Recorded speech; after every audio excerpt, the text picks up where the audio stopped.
Os piores bandidos do Brasil. Falar sobre a existência de uma personalidade propensa ao crime e ao delito sempre foi uma preocupação geral da sociologia, psiquiatria e antropologia. Alguns psicólogos identificam um eventual transtorno antissocial de personalidade em algumas pessoas tidas como naturalmente más. Esta questão determina a grande dúvida: será o criminoso responsável pelos seus atos ou vítima de um estado doentio? A característica essencial do transtorno de personalidade antissocial é um padrão difuso de indiferença e violação dos direitos dos outros, o qual surge na infância, no início da adolescência e continua na vida adulta. Existem pessoas doentes, pessoas normais e pessoas más que cometem crimes. A psicologia criminal é fundamental para tentarmos compreender como pensa o criminoso e o que pode levar a cometer um crime, quais os fatores que o influenciaram e qual a sua maneira de agir e ver o mundo. Alguns especialistas no assunto ensinam que o comportamento criminoso não pode ser explicado por algum tipo de alteração morfológica no cérebro, como falha em partes que controlam a emoção e o pensamento. O que pode determinar se o indivíduo será violento ou não é seu histórico de vida, os primeiros contatos com o pai, com a mãe e com a sociedade. A forma que essa pessoa vai lidar com seus relacionamentos pessoais é que vai determinar seus traços característicos. Não podemos atribuir o seu comportamento a uma única causa. A agressão vem da nossa natureza animal, o lobo frontal, uma região da testa que libera ou não o comportamento agressivo. Muitos testes psicométricos foram criados para analisar o cérebro e determinar a capacidade mental de vários criminosos. Tá curioso para saber? Então curta o vídeo logo após a vinheta.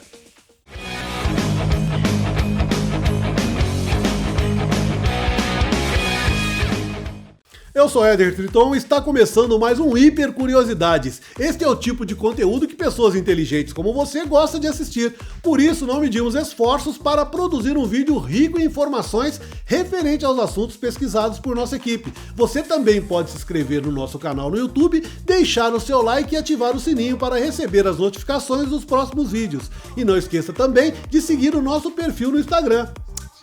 E lembrando que este conteúdo tem o patrocínio exclusivo da Vilares Churrascaria O Costelone, desde 1992, a única e melhor costela de São Paulo. Informações e reservas 011 2979 4024. Agora você vai conhecer alguns dos bandidos mais perigosos que aterrorizaram o Brasil desde a década de 70. Um verdadeiro dossiê criminal da maldade humana. Psicopatas que não sentiram o menor remorso nos crimes que cometeram. O primeiro criminoso da nossa sequência é João Acácio Pereira da Costa, o bandido da luz vermelha. João Acácio Pereira da Costa, conhecido como bandido da luz vermelha, ficou órfão com apenas 4 anos. Ele e seu irmão mais velho, Joaquim Tavares Pereira, passaram a ser criados por um tio. Na sua adolescência, João foi abusado sexualmente por meninos mais velhos que ele. Essas agressões parecem ter sido motivo para que João tivesse seus piores instintos aflorados. Já em 1967, quando foi preso em Curitiba, João contou que ele e o irmão eram submetidos a trabalhos forçados pelo tio em troca de comida. O criminoso disse ainda que ele e o irmão sofriam torturas físicas e psicológicas pelo seu tio. Este mesmo tio negou todas essas acusações. Na adolescência, fixou residência em Santos, no litoral paulista, tudo para fugir dos furtos que praticou no seu estado de origem. João dizia ser filho de fazendeiros, tudo para levar uma vida pacata à beira-mar, mas ao contrário de ser um rapaz exemplar, praticava uma série de crimes em São Paulo, sempre voltando incolume para Santos. Estando acostumado no crime, João começou a roubar e desmanchar carros no Rio de Janeiro, indo de ônibus para a Cidade Maravilhosa e voltando de carro para São Paulo, contabilizando o roubo de mais de 50 automóveis em sua extensa ficha criminal. Tendo 4 identidades diferentes, João sempre enganava a polícia. Ele se passava pelo bandido incendiário que tocava fogo nos corredores das casas para provocar pânico e acordar os moradores. O bandido mascarado que roubava joias, o bandido macaco por usar um macaco de carro para abrir as janelas e o temido bandido da luz vermelha. O último apelido foi o que deixou o João famoso, apelido que ganhou por usar uma lanterna de aro avermelhado que comprou no Mapping, uma antiga loja de departamentos da capital paulista.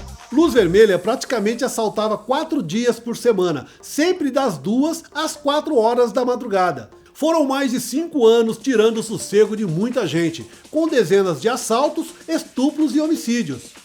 Sua preferência era por mansões, ele tinha um estilo próprio de cometer os crimes, separava sempre as últimas horas da madrugada para cortar a energia das casas.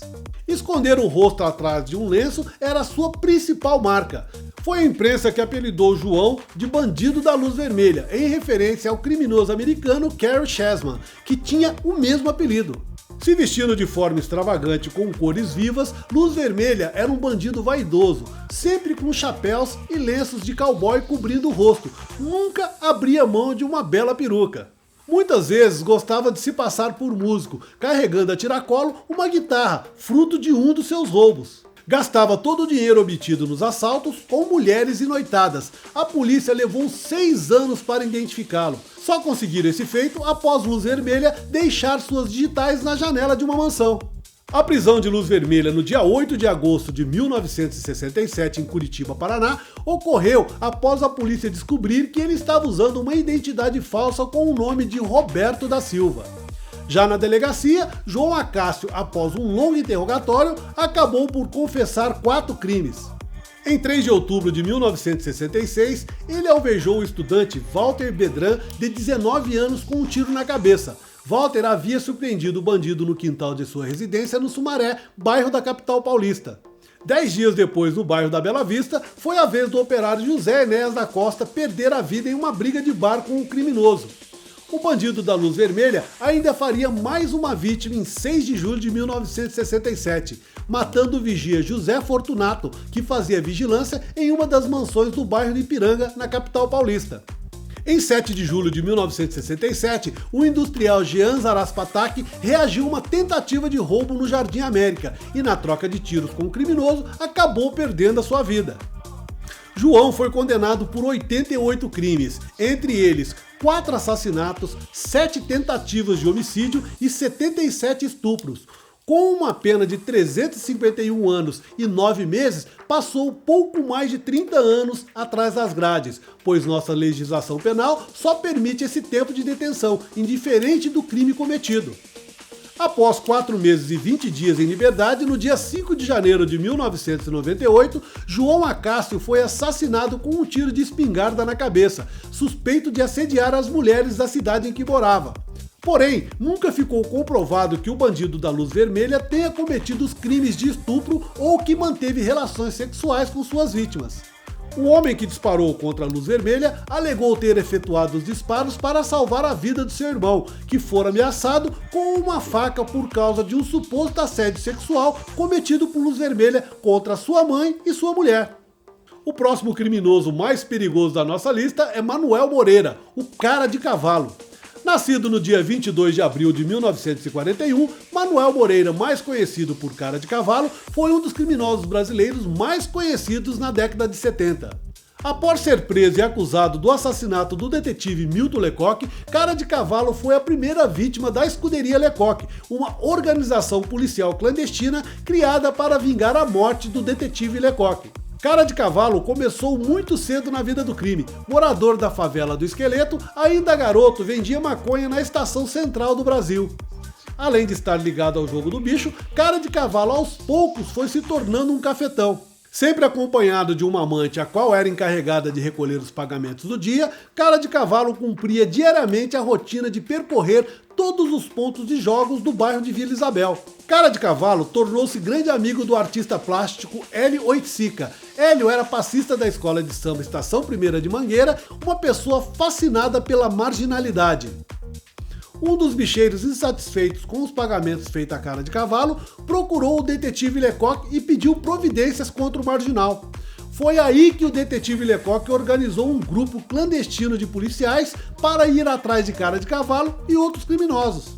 Foi em 27 de agosto de 64 que Lecoq, juntamente com seus companheiros Jacaré, Cartola e Hélio Vigio, armaram o cerco para capturarem Cara de Cavalo em um dos pontos de jogos do bairro.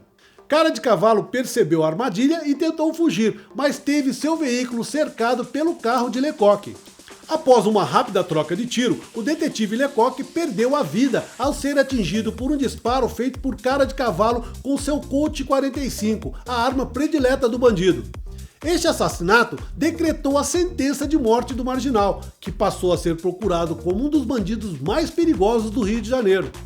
2.000 policiais foram mobilizados em todo o estado. Uma mega operação foi montada para a captura de Manuel Moreira, o Cara de Cavalo. Não demorou muito para o resultado aparecer. 1 mês e 7 dias depois, Cara de Cavalo foi encontrado na cidade de Cabo Frio. Precisamente no dia 3 de outubro de 1964, o criminoso foi encurralado em seu esconderijo e sumariamente executado com mais de 100 disparos pelos policiais Sivuca, Euclides Nascimento, Guaíba, Cartola, Jacaré, Elo Vigio e vários outros policiais que participaram da operação. Dos 100 disparos feitos pelos policiais, 52 atingiram Cara de Cavalo, dos quais 25 apenas na região do estômago. Incentivados pelo bordão de Lecoq de que bandido que atira num policial não deve viver, a caçada deixaria a polícia desorientada. Enquanto isso, pessoas parecidas com Cara de Cavalo eram mortas por engano. Consolidada como Escuderia Lecoq, teve Luiz Mariano como presidente da organização clandestina. Já Sivuca foi eleito deputado estadual com a plataforma Bandido Bom é Bandido Morto. A Escuderia Lecoq inspirou o surgimento do Esquadrão da Morte, conhecida como repressora política e executora de bandidos, espalhando-se por todo o Brasil. Hélio Oiticica criou a obra homenagem à Cara de Cavalo 1 ano após a sua morte, uma caixa envolta por telas cujas paredes internas foram cobertas por fotografias do criminoso morto. No ano de 1968, Oiticica prestaria outro tributo ao amigo, com o poema Bandeira, Seja Marginal, Seja Herói. O terceiro criminoso mais perigoso que vamos falar agora é Lúcio Flávio Vilar Lírio, o temido Lúcio Flávio. Conhecido por inúmeros crimes no Brasil na década de 70, Lúcio Flávio foi um criminoso brasileiro que nasceu no Rio de Janeiro no ano de 1944. Sua trajetória como criminoso se iniciou em 1968, quando o regime militar interrompeu a sua candidatura a vereador pela cidade de Vitória, no Espírito Santo. No final da década de 60 e início da década de 70, Lúcio foi um famoso marginal que não saía das crônicas policiais brasileiras, com um grande destaque nas mídias da época. Lúcio Flávio iniciou sua vida no crime como ladrão de carros. Além de praticar assaltos a bancos e joalheria, mantinha em sua ficha criminal diversos homicídios. De boa aparência, violento e de inteligência acima da média, tornou-se muito conhecido ainda pelas constantes fugas de diversas prisões e pelo envolvimento com diversos policiais pertencentes ao Esquadrão da Morte. Lúcio Flávio foi o bandido que denunciou vários policiais envolvidos com o temido Esquadrão da Morte, fazendo com que esses fossem punidos criminalmente. Atuando ao lado dos mais perigosos marginais da cidade do Rio de Janeiro, dentre os quais seu irmão Renato, seu cunhado Fernando e seus comparsas Liesse de Paula e Armandinho. Lúcio Flávio cometeu crimes nos estados do Rio de Janeiro, São Paulo, Minas Gerais e em Brasília. O criminoso utilizava nomes falsos como Marco Volk Levitt, Rafaelo Vandercock e Marcelo Fleming. Aos 30 anos, Lúcio Flávio acumulava 32 fugas, 73 processos e 530 inquéritos por roubo, assalto e estelionato. Sendo seu pai ligado ao PSD e também cabo eleitoral de Juscelino Kubitschek, a família de Lúcio tinha muito dinheiro. Uma história não confirmada diz que Lúcio Flávio passou a odiar a polícia durante uma festa de casamento onde a sua família estava presente. Policiais civis invadiram a reunião, espancaram sua mãe e enfiaram a cara do seu pai no bolo da festa, pelo simples fato de que seu pai teria ligações com o ex-presidente Juscelino Kubitschek. Foi dele a célebre frase "bandido é bandido, polícia é polícia, como água e azeite não se misturam", frase dita em sua última prisão em Belo Horizonte. Fazendo referência ao fato da prática de muitos policiais participarem do crime organizado e ao mesmo tempo em que mantinham seus cargos na polícia.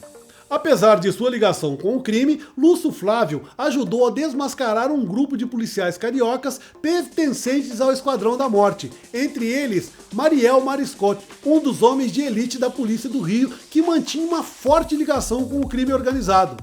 Ao ser preso em Belo Horizonte no ano de 1974, foi transferido para o presídio Hélio Gomes, no Rio de Janeiro. Lá seria morto na cela 7 por Mário Pedro da Silva, vulgo Marujo, seu companheiro de cela, no início do ano de 1975. Alguns dizem que foram 19 facadas, outros dizem que foram 28.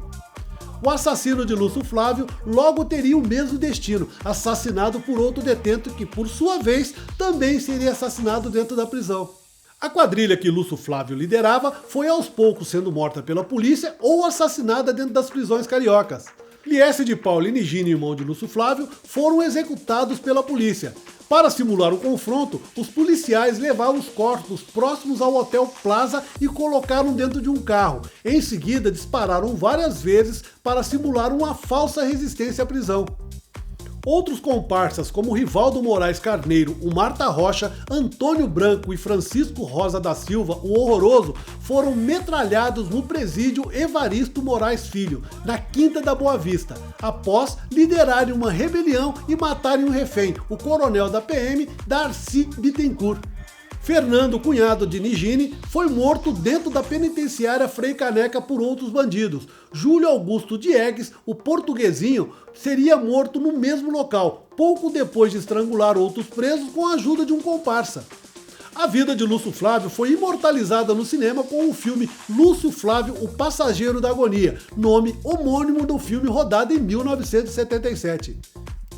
O próximo criminoso perigoso da nossa lista é José Carlos dos Reis Encina, mais conhecido como Escadinha.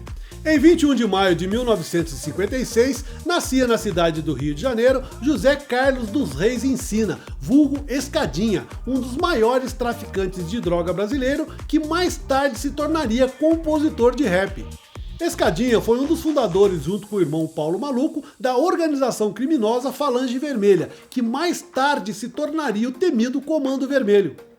Ainda sob a administração dos dois irmãos, que foram considerados dois dos mais temidos criminosos do Brasil durante a década de 70 e 80.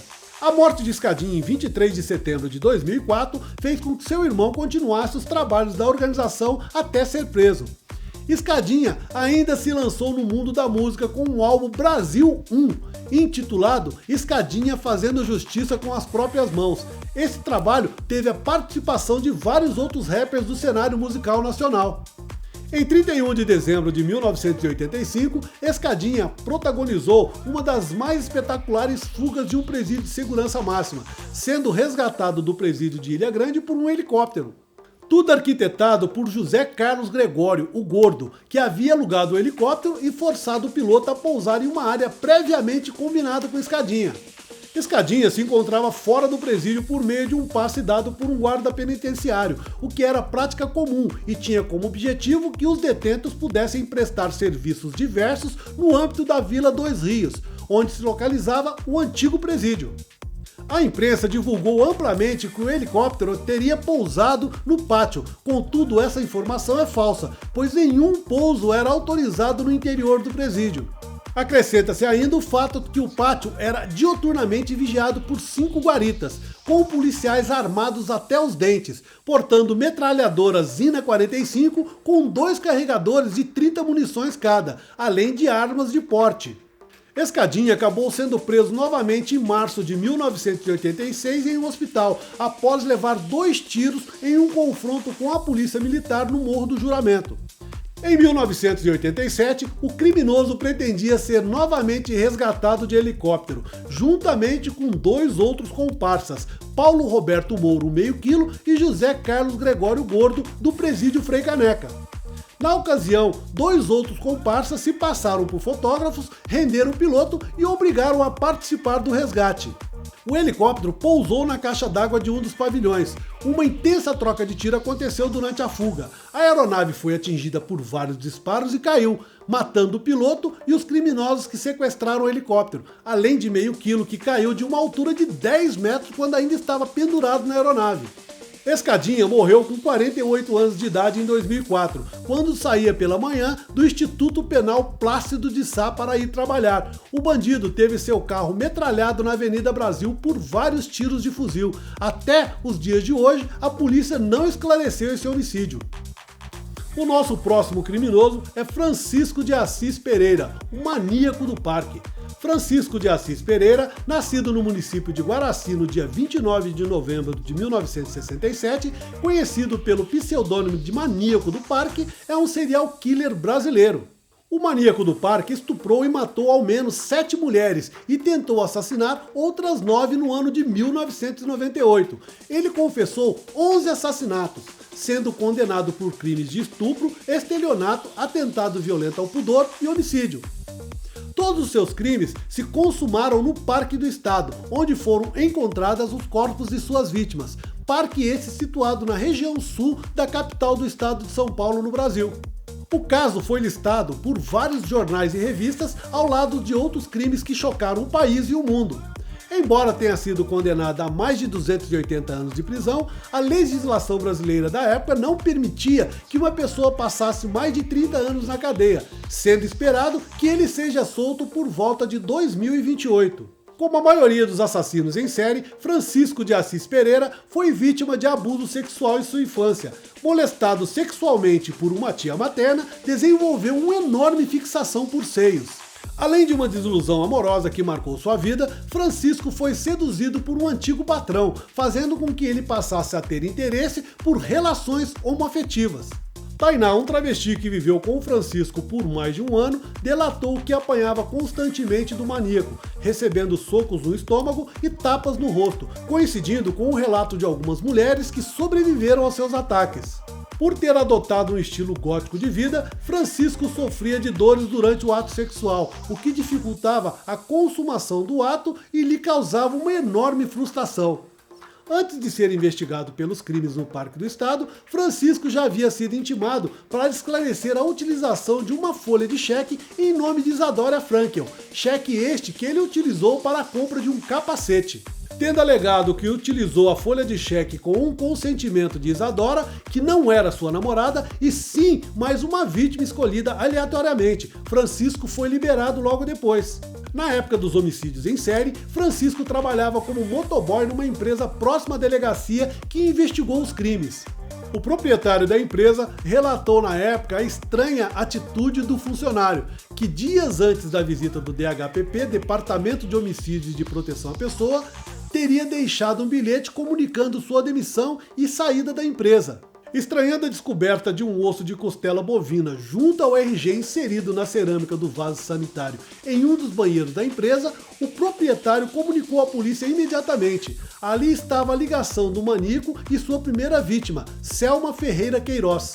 Francisco tentou fugir para o sul do país, onde foi logo encontrado. Na presença do delegado, Francisco confessou os crimes, inclusive indicando a localização de vários corpos. Ele também indicou a localização da ossada de Selma, a qual ainda não havia sido encontrada pela polícia no Parque do Estado. Francisco era extrovertido, tinha habilidade de convencimento, deixava que as suas vítimas descrevessem sua situação atual, utilizando essas informações para conquistar e convencer as mulheres a fazer o que ele queria.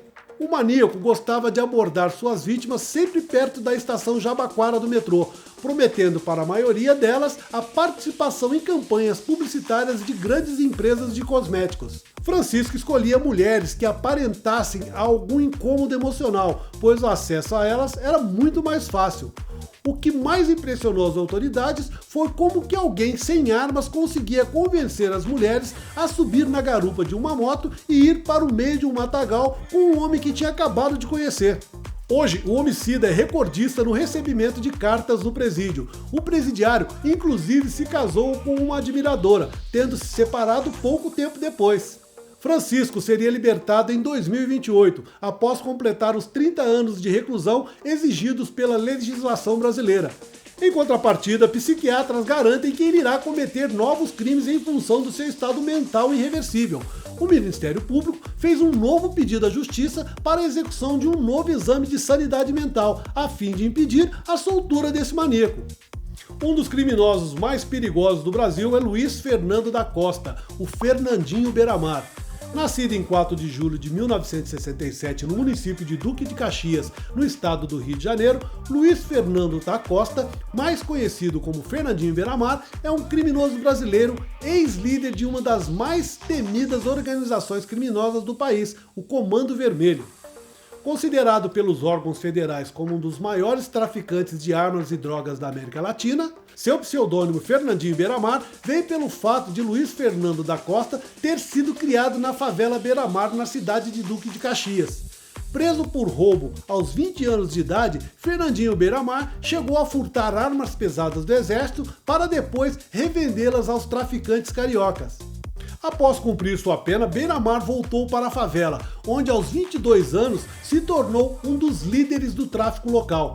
Fernandinho refugiou-se no Paraguai, protegido pelo seu principal fornecedor de maconha, pois essa foi a única alternativa encontrada por ele para fugir dos cercos policiais que estavam sendo preparados para prendê-lo.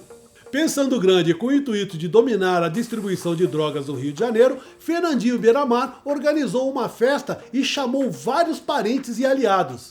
Sentindo-se traído por seus aliados, ordenou a morte de vários rivais e assumiu a distribuição de drogas no local. A polícia, por sua vez, fez um cerco para prendê-lo, mas novamente Fernandinho escapou. Sem muito recurso financeiro, o marginal se aliou às Farc na Colômbia, mas foi preso pelo exército colombiano e deportado de volta para o Brasil. Já na penitenciária de Bangu 1, Beiramar conseguiu adquirir pistolas automáticas e executou o Desafeto E, líder da ADA, pois o mesmo havia se recusado a unir as facções para lutar contra o Estado. Sendo transferido constantemente desde 2002 até 2008, muitas vezes por fim do regime especial e outras vezes por decisão da justiça, Beiramar passou por vários presídios de segurança máxima. Em dezembro de 2010, foram encontradas cartas atribuídas a Beiramar, possivelmente enviadas da prisão em Mato Grosso do Sul. Nessas cartas, o prisioneiro sugere aos seus comandados que se aliem às milícias do Rio de Janeiro e organizem sequestros de autoridades para trocá-las por milicianos que se encontram presos. Com base na apreensão das cartas, é possível que Beiramar volte a ser enquadrado no RDD, Regime Disciplinar Diferenciado. Em 2 de fevereiro de 2012, Beiramar foi transferido para a Penitenciária Federal de Porto Velho, em Rondônia. Atualmente, cumpre pena na Penitenciária Federal de Mossoró, no Rio Grande do Norte. Em 2015, Beiramar foi condenado a 120 anos de prisão pela morte de 4 traficantes durante uma rebelião ocorrida em Bangu 1. Em agosto de 2016, Fernandinho foi condenado a mais de 30 anos de prisão pela morte de um estudante em 1999, passando a cumprir pena na Penitenciária Federal de Porto Velho. Em maio de 2017, foi novamente transferido para a Penitenciária Federal de Mossoró, no Rio Grande do Norte. Infelizmente, nem todos acompanham a evolução para o lado positivo. A violência e a criminalidade continuam sendo um tema paradoxal, onde o criminoso se moderniza dentro de sua área de atuação, sempre focado em coisas negativas para a sociedade. Este tipo de criminoso sempre será estudado e questionado, principalmente quando estiver envolvido em crimes violentos e chocantes.